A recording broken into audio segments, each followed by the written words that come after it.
कैसे हो आप सब सभी सामान्य साथियों को लखन कुमार बहुजन की तरफ से पूरे मूल निवासी समाज को क्रांतिकारी जय भीम।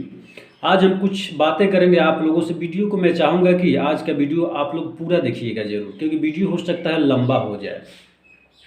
कुछ लोग बोलते हैं कि गंगा में नहा लेने से सारे पाप और शुद्धिकरण हो जाता है। कुछ लोगों के जो धर्मकांड कर्मकांड और आस्था में जो विश्वास रखने वाले जो लोग हैं, जो साइंस से दूर हैं, वो लोग कहते हैं कि गंगा में नहा लेने से सभी आपके पाप धुल जाएंगे, आपके शरीर के शुद्धिकरण हो जाएंगे। तो मैं आप लोग से जानना चाहता हूँ कि आज तक जो हमारे एसी एसटी ओबीसी यानी कि दलित समाज, पिछड़ा इस वर्ग के लोग, जो जितने समुदाय के लोग जो हैं, जो बैकवर्ड में आते हैं, एसी एसटी ओबीसी माइनॉरिटी जो हैं, आज तक तो गंगा में नहाते आ रहे हैं भाई।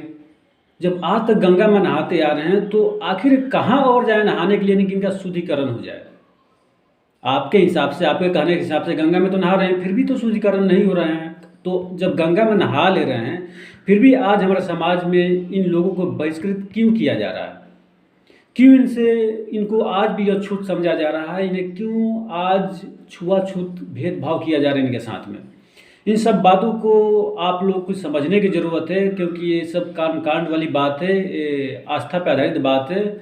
सिर्फ हमारे लोगों को मूर्ख बनाने के लिए ये बातें रची गई है कि गंगा में नहा लेते हो तो आपके पापे धुल जाएंगे। हो सकता है इन लोगों के धर्म के अनुसार से, जिस तरह से कास्टिज्म बांट दिया गया है, जिस तरह से ब्रह्म क्षत्रिय वैश्य शूद्र बना दिया गया है, इनके हिसाब से इनके धर्मशास्त्र में कि शूद्र बहुत बुरे कर्म किए हैं। तो फिर एक तरफ आप बोल रहे हैं ना, जब बुरे कर्म किए तो पाप ही ना हुआ, बुरा कर्म पाप होता है। आपके शास्त्र से लेकर हम चलते हैं तो जब पाप होता है, तो जब वो गंगा में नहा लेता है तो एक तरफ कहते हैं कि आपके पाप धुल जाएंगे, तो आपके पाप धुल तो गए भाई, आप शुद्ध भी तो हो गए। तो फिर हमारे लोगों के साथ में ऐसे भेदभाव, जो लोग या छूत वाले जो बात बार बार सामने लाते हैं, भेदभाव करते हैं और छूत समझते हैं हमारे लोगों को, आखिर क्यों? तो ये सब बात समझने की ज़रूरत है। मैं आज, मेरा विषय ये नहीं है, मैं चर्चा करूँगा कि जब भी हम अपने बैकवर्ड समाज के अधिकार की बात करते हैं तो मेरे कुछ समाज के कुछ लोग जो हैं, जो सवाल करते हैं कि भाई आखिर हमारा अधिकार छीना कौन है? हमारे समाज को जिस तरह से बहिष्कृत किया गया है, सदियों से इतिहास उठा के आप देख सकते हैं, तो आखिर कौन छीना है? तो मैं प्रैक्टिकली के साथ में आप लोगों को समझाने की कोशिश करूंगा पूरा, कि आपको समझ में आ जाए। इसलिए मैं वीडियो को पूरे शांत तरीके से बनाना हूँ, चाहे हो सके वीडियो लंबा हो जाए, ताकि एक एक बात, एक एक पॉइंट आपको समझ में आए। चलिए, इनके हिसाब से 4 वर्ण बनाए गए हैं, ब्रह्म क्षत्रिय वैश्य शूद्र। और शूद्र में हम लोग पढ़ते हैं कि 6743 जातियाँ है, और ब्रह्म क्षत्रिय और बनिया लोग हैं, ब्राह्मण क्षत्रिय वैश्य लोग हैं। सभी को मिला दिया जाए तो कम से कम लमसम 7000 जातियाँ हो जाएगी।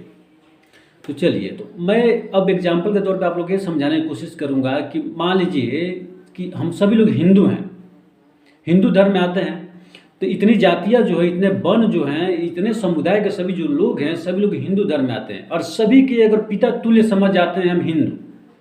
चलिए, एक हिंदू को हम पिता तुल्य समझ आते हैं, पिता समझ जाते हैं, और उस हिंदू के एक टोटल, मान लीजिए टोटल 7000 जातियाँ समझ जाएंगे, इस टोटल औलाद बना दिया जाए कि हिंदू के सभी लोग औलाद हैं, हिंदू को पिता तुल्य का समझ जाते हैं। यहाँ पर समझने की ज़रूरत है कि हम हिंदू को पिता समझते हैं और हिंदू के सारे लोग संतान हैं। समझिए इस बात को, जब संतान है तो एक बाप का फर्ज क्या बनता है? अगर एक बाप के मान लीजिए 4 संतान है, एसी एसटी ब्राह्मण क्षत्रिय और वैश्य और शूद्र, ये 4 संतान मान लीजिए हिंदू हैं, हिंदू के संतान 4 हैं, इसे समझने की कोशिश कीजिएगा। तो एक बाप का अधिकार क्या बनता है? कि एक बेटा को ज़्यादा संपत्ति दे दे, ज़्यादा उसे इज्जत सम्मान दे दें, उसे शौर्य संपत्ति दे दें, हर चीज़ में उसे ऊंच बना दें, और एक पुत्र को नीच बना दें, समाज से बहिष्कृत कर दें। ये सोचने वाली बात है ना। तो गौर कीजिएगा, सोचिएगा इस बात को कि पिता का क्या फर्ज बनता है? चारों को समान दें। जब आपके ही टोटल बच्चे हैं, जब हिंदू के ही सभी लोग बच्चे हैं, तो सबको समान अधिकार एक बाप का फर्ज होता है देने के लिए, कि आप बाप हो तो सबको समान अधिकार दो। चलिए, अब जिन्हें समान अधिकार नहीं मिलता है, किसी को ज़्यादा मिलता है, किसी को कम मिलता है, तो एकदम जाहिर सी बात है कि जिन्हें कम मिल रहा है तो वो सवाल करेंगे। चलिए, अगर हम हिंदू से सवाल करते हैं, अगर आपको अधिकार कम मिल रहा है, अगर हिंदू का बाप तुल्य समझते हो, अगर आप बच्चे हों तो अपने बाप से अगर आप सवाल करते हो, अगर हिंदू से हम सवाल करते हैं कि बताइए हमें अधिकार क्यों मिला, क्यों कम दिए आप, क्या गलती थी, आपके हम बच्चे नहीं थे क्या? जब ये सारे सवाल जब आप हिंदू धर्म से पूछना स्टार्ट कर देंगे ना, तो पता है आपको फिर बहिष्कृत करने के लिए कौन आएगा, फिर नीचा दिखाने के लिए कौन आएगा आपको? जो ये अधिकार जिन्हें ज़्यादा मिला हुआ है। सोचिए, आप बार बार बोलते हो कि आखिर अधिकार हमारा कौन छीन लिया है, कौन लोग हैं? तो जब आप हिंदू से सवाल पूछते हैं, हिंदू धर्म में सवाल पूछते हैं कि जब हम हिंदू धर्म के लोग हैं तो आप हमें बताइए कि हमें बहिष्कृत क्यों किया गया, हमारे अधिकार को क्यों छीन लिया गया, हमें पूरे अधिकार क्यों नहीं मिले? जब आपके 4 बच्चे हैं, जब चारों वर्ण को आपके बच्चे हम बताते हैं, तो आखिर चारों को बराबर का दर्जा क्यों नहीं दिया गया? समाज में चारों को अधिकार क्यों नहीं दिया गया? जब ये सवाल आप पूछते हो ना, तो इसी में से लोग निकल के आते हैं जो अधिकार आपके छीने हुए लोग हैं। जो आप पे सवाल मत पूछो, तो आपको जब भी आप ऐसे सवाल करते हैं, जब भी आप हिंदू धर्म पे सवाल करते हैं, पूछते हैं, अपने अधिकारों के बारे में पूछते हैं कि हमारे अधिकार कहाँ हैं, आप धर्मशास्त्र उठाते हो जिसमें लिखा गया है, बहिष्कृत किया गया है, उस सवाल को जब रखते हो, हिंदू धर्म के सामने रखते हो, हिंदू धर्म पे सवाल खड़ा करते हो कि हमारा अधिकार दो, तो जब वो लोग सामने आते हैं ना आपसे लड़ने के लिए, आपसे बहस करने के लिए, आपसे डिबेट करने के लिए, वहीं आपका अधिकार छीने हुए लोग हैं। वो समझते हैं कि अपना अधिकार मांग रहा है, और जब अपना अधिकार मांग रहा है तो इसका अधिकार हम लोग छीन कर बैठे हुए हैं, तो अधिकार इन्हें देना पड़ेगा।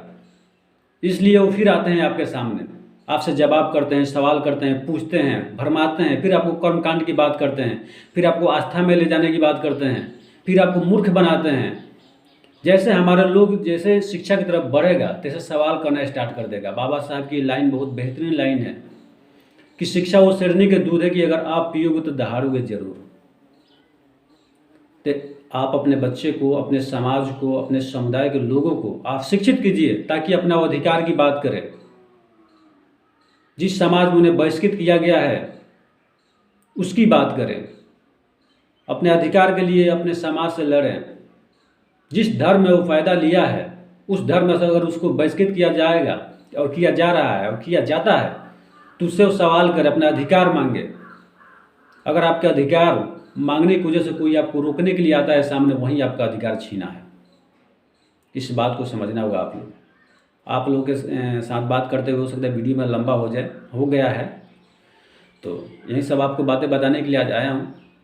तो आप सभी मूल निवासी समाज को, SC ST OBC को और माइनॉरिटी को, सभी लोगों को जागरूक होना है, शिक्षित होना है। शिक्षित होकर पढ़े लिखे नहीं बनना है कि उन लोगों ने लिख दिया हमने पढ़ लिया, हमें शिक्षित बनना है।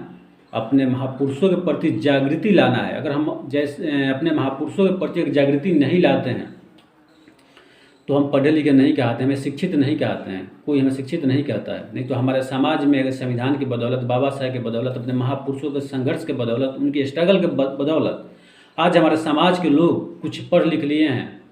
बाबा साहब के संविधान के बदौलत कुछ लोग आरक्षण के माध्यम से सर्विस में चले गए हैं, वो भी समाज को बहिष्कृत कर रहे हैं, वो भी समाज को अपने छोड़ रहे हैं। जो अपने समाज के जो कर्मकांड आस्था में डूबे हुए लोग जो हैं, जो अपने समुदाय के लोग, SC ST OBC माइनॉरिटी के लोग हैं, जो धंसे हैं इस दलदल में, उन्हें निकालने की कोशिश नहीं करते हैं। वो बाबा साहब को नहीं समझते हैं। उन्हें लगता है कि जितने परिवर्तन से हुआ है हमारे समाज में, जितने परिवर्तन हुआ है ये सब इत्तेफाक है। उस संविधान को नहीं पढ़ते हैं, महापुरुषों को नहीं पढ़ते हैं, इतिहास को नहीं पढ़ते हैं। इसलिए बाबा साहब की ये भी बेहतरीन लाइन है, जो इंसान अपना इतिहास नहीं जानता है वो अपने इतिहास का निर्माण नहीं कर पाता है। तो इस सबको हमें पढ़ना होगा, तभी हम अपने अधिकार के लिए लड़ेंगे, अपने समाज के लिए लड़ेंगे और अपने समाज को नई दिशा देंगे और अपने समाज को दलदल से बाहर निकालेंगे। तो ज़रूरी है अपने महापुरुषों का इतिहास पढ़ना और संविधान पढ़ना।